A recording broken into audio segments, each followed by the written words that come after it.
और वहाँ ज्ञान और वैराग्य पुष्ट हो रहा है। और कब हो रही है कथा? द्वापर युग में। बताओ उस समय कौन सी ऐसी तकनीकी और टेक्नोलॉजी नहीं होगी कि हरिद्वार की कथा वृंदावन वालों ने सुनी और वो स्वस्थ हो गए। 7वें दिन तो इतने स्वस्थ हो गए, ज्ञान और वैराग्य जो धरती पर पड़े हुए थे मूर्छित अवस्था में, खड़े होकर के नृत्य करते हुए अपनी माता के सामने हरिद्वार में पहुंचे। इसका मतलब है ये जो भागवत की कथा है ये मूर्छितों का जागरण करवाने वाली है।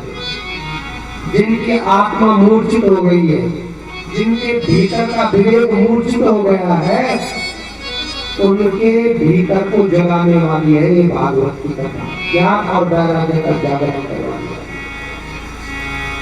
और वहां पर वो दोनों ज्ञान और वैराग्य अपनी माता के साथ में पहुंचे। बोलिए कृष्ण कन्हैया सबने कहा कथम प्रविष्टा कथम आगतयम मध्य मुनीनाम इति तर्कयन्ता। और ये तो वृंदावन में पड़े हुए थे, ये कहां से यहाँ आ गए?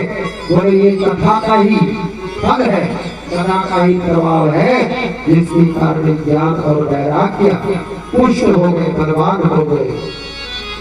भक्ति सुतो तो तरुणो गृहीत्वा प्रेम रूपा सहसा विलासी।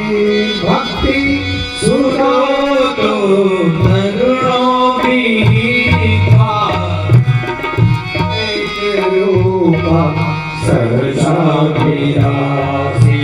श्री कृष्ण गोविंद हरे मुरारे हे नाथ नारायण वासुदेव।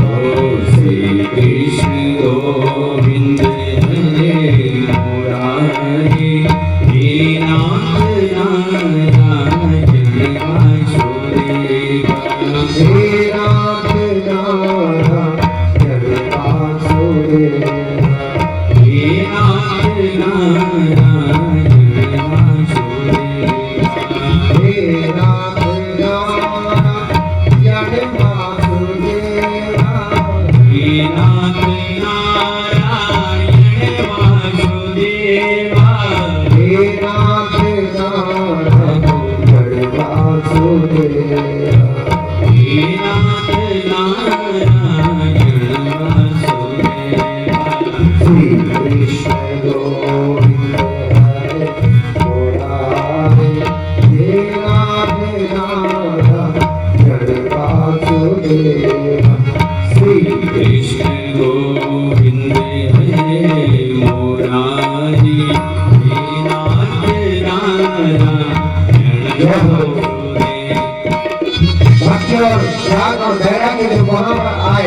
वो नृत्य करने लगे। 7वें दिन की कथा थी और भगवान जो वैकुंठाधिपति हैं उन्होंने सोचा जब यहाँ मूर्तिमान होकर भक्ति और ज्ञान वैराग्य आ गए हैं तो मैं भी अपने लोक में क्या करूं? हरि रवि निज लोकम सर्व कामों बुढ़ाया। भगवान ने भी अपना लोक छोड़ दिया और उस कथा में आ गए और भगवान भी उस कथा में नृत्य करने लगे। और जब भगवान आ गए तो भगवान के अन्य भक्तों ने भी सोचा कि हम भी चलते हैं और सारे लोग वहाँ पर आ गए जहाँ पर भगवान की कथा हो रही है। कहा जाता है कि जहाँ पर भगवान की कथा होती है वहाँ पर सारे तीर्थ आ जाते हैं, सारे देवी देवता आ जाते हैं और वो भूमि परम पवित्र हो जाती है। वहाँ के जितने जीव जंतु हैं वो सब भगवत स्वरूप हो जाते हैं। इसलिए ऐसे दिव्य स्थान पर सारे आ गए और ज्ञान और वैराग्य का सुख दूर हो गया और भगवान की भक्त वहाँ पर नृत्य करने लगे।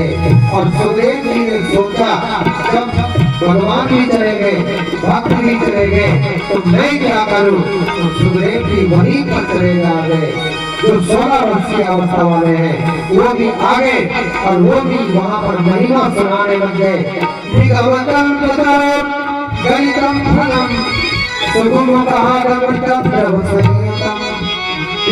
भागवतम वो रहो रसका बोलवा होगा। सुखदेव जी ने कहा ये निगम रूपी वेदों का जो फल है, ये पका हुआ फल है श्रीमद् भागवत। इसके जो पान करना चाहते हैं वो हमेशा ही व्यासों के पास जाएं, सत्संग में जाएं और इस कथा का पान करके अपना भी उद्धार करें और अपने पूर्वजों का भी उद्धार करें, अपने जीवन का सुधार करें। और इस प्रकार से बता करके वहां पर दिव्या सुखदेव जी ने अपनी वाणी में कथा कहना प्रारंभ कर दिया। बोले सुखदेव जी महाराज की कथा है। यहाँ पर लौकिक परंपरा है कि अंतिम दिवस इस कथा का श्रवण करते हैं श्राद्ध दिवस पर, तो वो कथा उस दिन होगी। आज हम भगवत जी के मंगलाचरण करके और ये तो मात्र अध्यायों में, और उसके बाद भागवत जी प्रथम स्कंद प्रारंभ होता है मंगलाचरण से। तो उस मंगलाचरण को करके हम आरती करेंगे। और उससे पहले निवेदन है कि भाई जब हम कोई यज्ञ करते हैं तो उसके कुछ नियम होते हैं, और भागवत जी में भी नियम लिखे हुए हैं। अगर नियम से सूर्य भगवान भी अपनी गति पर नहाए तो उसका वंदन नहीं हो सकता। लोग कहेंगे कि सूर्य भी ऐसे ही। सूर्य का वंदन इसीलिए होता है कि सर्दियों के महीने कितने बजे कहाँ से उदित होना है वहीं से आएंगे, चाहे सती हो, चाहे द्वापर हो, चाहे त्रेता हो, चाहे कली हो। और गर्मियों में कहाँ कितने बजे उदय होना है उसी प्रकार से, इसलिए सूर्य का वंदन है। तो जब हम कोई अनुष्ठान करते हैं तो उसका नियम होता है, और नियम क्या है? ब्राह्मण मुहूर्ते चौथाए, यजमान और ब्राह्मण यज्ञ के दो पहिए हैं। जैसे कोई वाहन है, दुपहिया वाहन है, तो वो दुपहिया वाहन अपने गंतव्य तभी समय पर पहुंचेगा जब दोनों पहिए ठीक होंगे। किसी भी प्रकार से समय हो या अन्य व्यवस्थाएं कुछ भी हो, दोनों जब एक रूप में दोनों के मन विचार और व्यवहार मिलने चाहिए।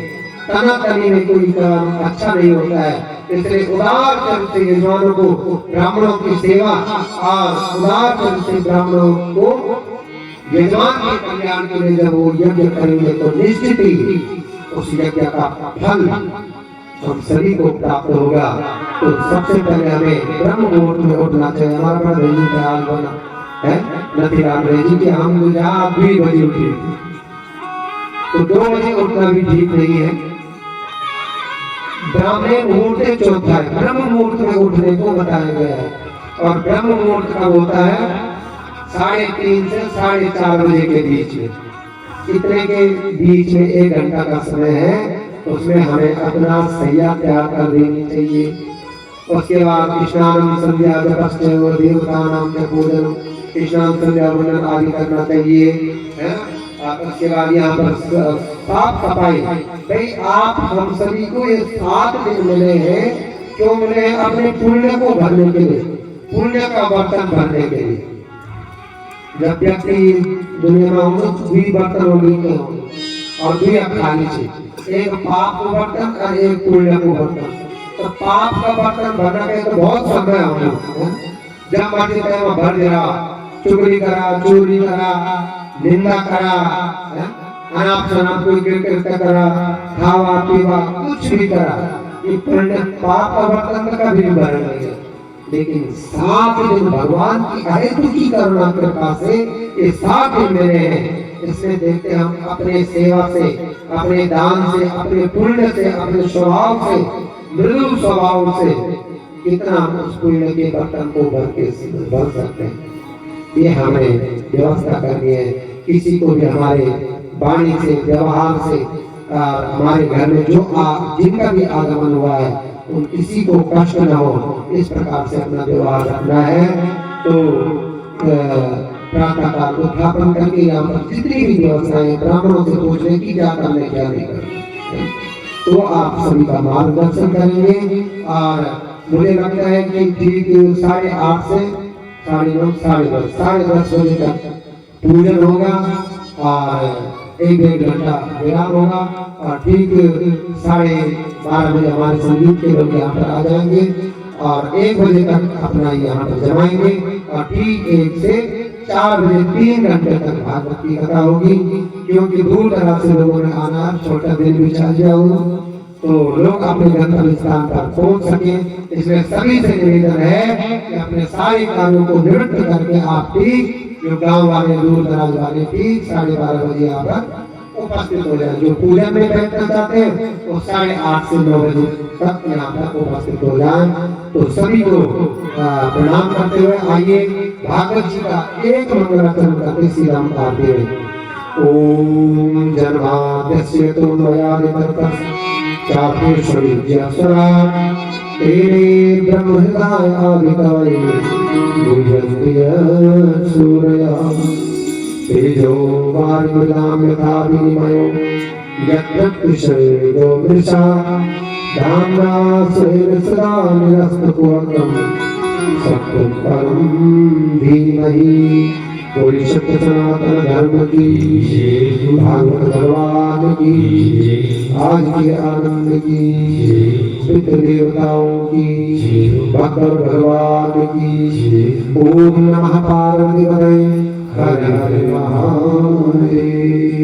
उस सत्य स्वरूप परमात्मा को प्रणाम करते हुए कल की कथा में क्या है वो कल की कथा में बताएंगे। हरि हरि श्री राम।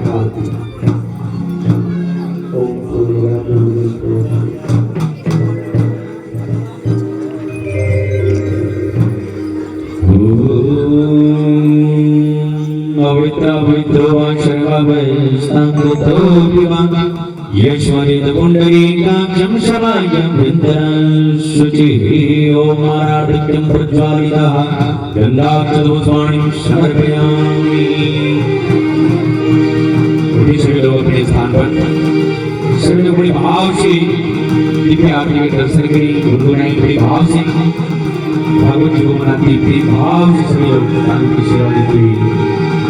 ओम चंद्रमामन सौजात जगह शौर्यो वजाता श्रोत्राद्वायुष प्राणशमुखानिरजा भुगवारती गावारती गवारती शुभ आरती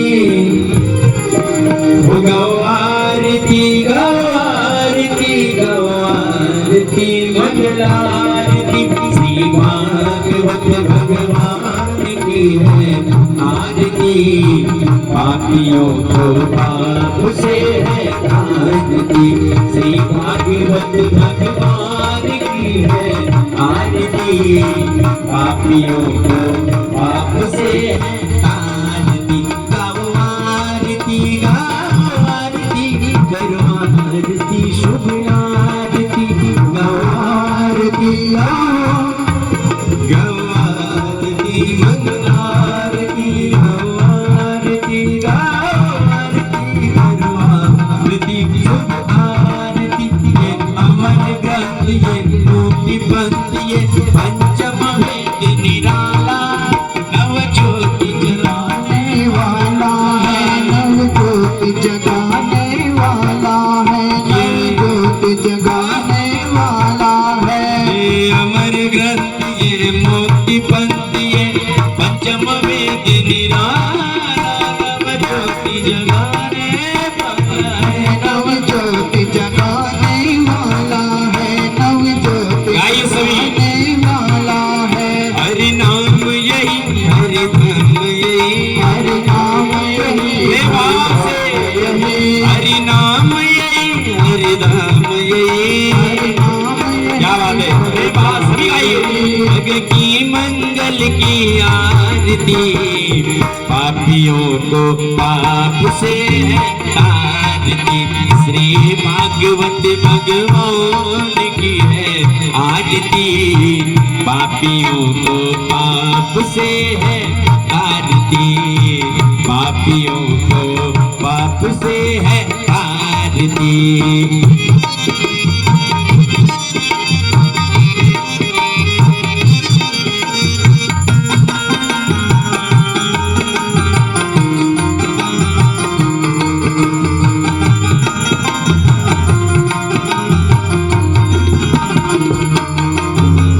शांति गीत पावन पुनीत पापों को मिटाने वाला हरि दर्श कराने वाला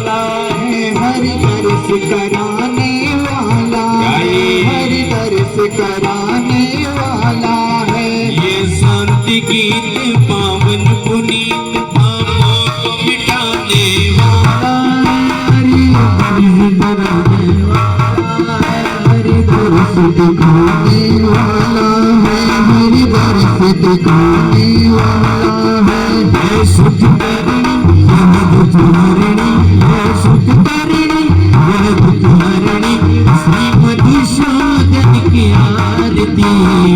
पापियों को पाप से है आरती, श्री भागवत भगवान की है आरती। पापियों को पाप से है तारती, पापियों को पाप से है आरती।